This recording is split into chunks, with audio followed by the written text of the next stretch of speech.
Nyneave channels the one power to heal Senburi in the Winternight scene.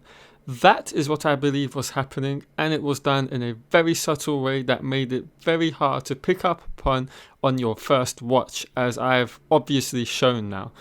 I cannot believe that I missed this, but I have, so yeah, let's discuss it and talk about why I believe this is to be the case. Before we get into this scene, if you're new around here and haven't subscribed, as I see about 60% of you that do watch my videos aren't, please consider hitting the subscribe button down below, and of course turning on notifications, because I have a huge amount of content that will be uploaded to the channel over the course of the next, I would say, 2 to 3 to 4 months in the meantime, and of course much further on into the years coming as well. So be on the lookout for all the content that I'm going to be dropping. So let's get back to the scene of Nyneave. Now, what I'm talking about is, of course, the fact that I believe in this Winternight scene, there is a moment, an instance where we actually witness Nyneave channel, but we don't actually see the weaves of Nyneave's channeling on the screen. Let me explain that for you. So this scene is, of course, the scene of Winternight that I'm talking about, and it's a very hectic scene. There's a lot going on. There's a lot of action-packed scenes. Trollocs have been ramming in everywhere and whatnot. So just to give you guys a recollection of what happened in that scene, I'm going to play a portion of my reaction video that I've had previously on the channel. So in case you haven't watched that as well, I will leave a link in the description down below and a card in the top right corner of this video for you to go and watch.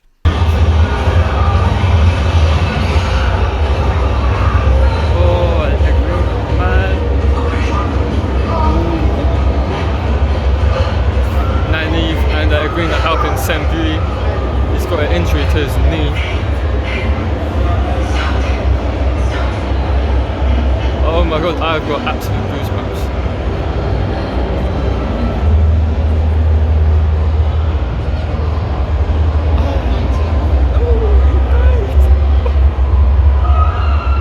So as you can see, we just had the scene where Nyneave has helped to tend to Senburi, or at least what I believe to be Senburi, who had been injured. And as I mentioned, I said Nyneave has just helped Senburi, and she says your wound has stopped bleeding, or your wound is healed now.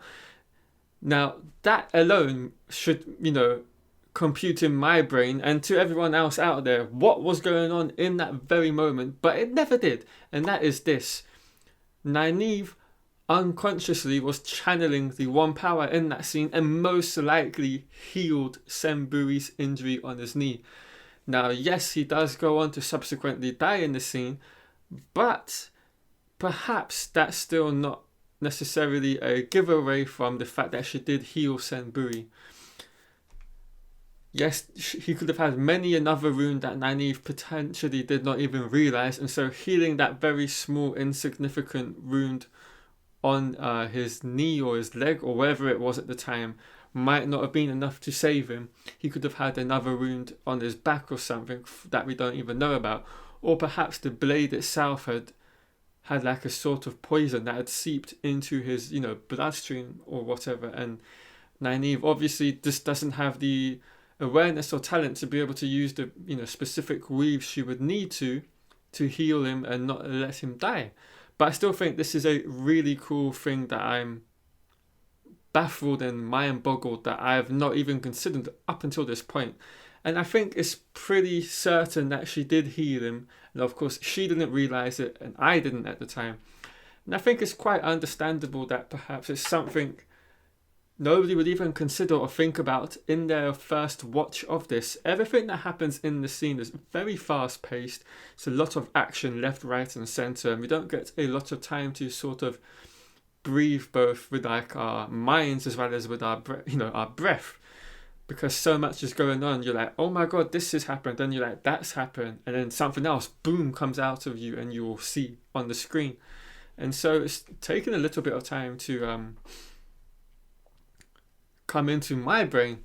So yeah, it's really interesting. But obviously, as we know, Nyneave is a wilder, and she starts to channel not unconsciously, unknowingly, at the age of I believe it was 16 when she touched the true source for the first time, when she heals a green of breakbone fever. And of course, a week later, she has a reaction to the fact that she channeled for the first time. And so she, at this point in time, when we come into the TV series and the books, of course, she's been channeling unknowingly for at least quite a substantial amount of years now. And so, yeah, it's just something I never even, thought of or considered or looked at could be happening in that scene, because it's a very subtle moment in a huge kind of battle / onslaught scene of the Trollocs just kind of tucking in for breakfast, essentially. And so it's very much a sort of scene where there's a lot of screaming and shouting going on, and people are being attacked left, right and centre and chewed upon by certain Trollocs, as I said in that video. And so when you get to this very brief, respite in this crazy scene that I watch and you guys will watch as well in a week or two's time, you might not pick up on that like I did myself the first time, because like I said, it's very fast paced, and then this scene all of a sudden becomes a quiet moment, and you're just paying attention to what's happening right in front of your eyes, but not necessarily what is happening underneath or beneath the surface of what you're seeing. Now, another thing why you might not pick up on this, and obviously why I didn't, there were no weaves that we could see from Nyneave going into Senburi. Now, I think that could be potentially maybe a sort of reasoning as to why I could be wrong in my assumption that Nyneave was channeling in this scene. But then I think maybe the way around that and how the team in the show have gone about introducing obviously the Wilders later in the show and introducing Nyneave as one of those is the fact that they won't show the weaves of her using them, because obviously she's not knowingly channeling, and so I think maybe that's a way around that to kind of showcase that she's not conscious of the fact she's channeling. And so we're going to maybe potentially see certain scenes. Obviously now this goes to Rand as well, and of course to Nyneave, where they are healing. Obviously Rand will heal his horse during the escape from the two rivers, as we know. And that sort of thing might be what's at play here, where there will be instances in the show where we don't necessarily have an explanation of why X, Y or Z has happened, in terms of someone's miraculously healed or they're no longer tired out of a split second.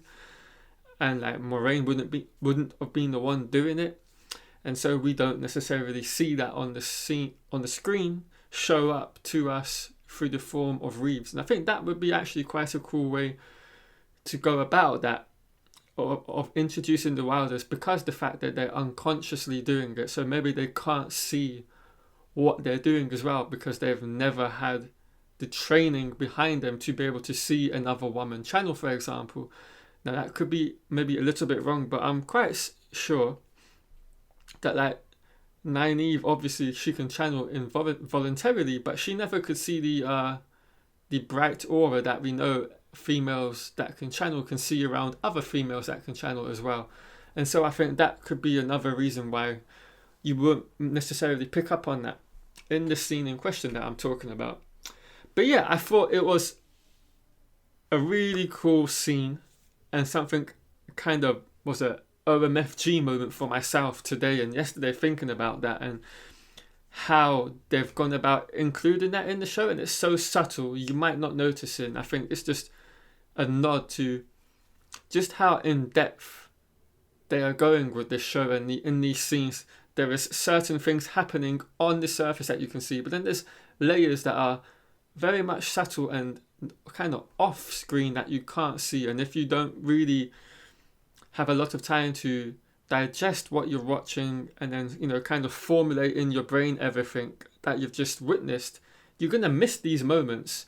And I think that's really cool to see, and I think it's going to lead and let us have a lot of these sorts of moments in the first season where we might not pick up on certain points and aspects that are happening because they're happening just beneath the surface of what is being shown to us visually and maybe audio wise as well. So yeah, that's basically what I wanted to talk about. But yeah, let me know your thoughts on that. What do you think just of my explanation of how I've described the scene in question, and perhaps you guys put 2 and 2 together and got that, common sense answer out of it. But it's taken me 2+ weeks to figure that out. So maybe you guys are in the same boat as me. But yeah, that's the end of the video. I hope you've all enjoyed this very quick video that I've just made right now on a Sunday.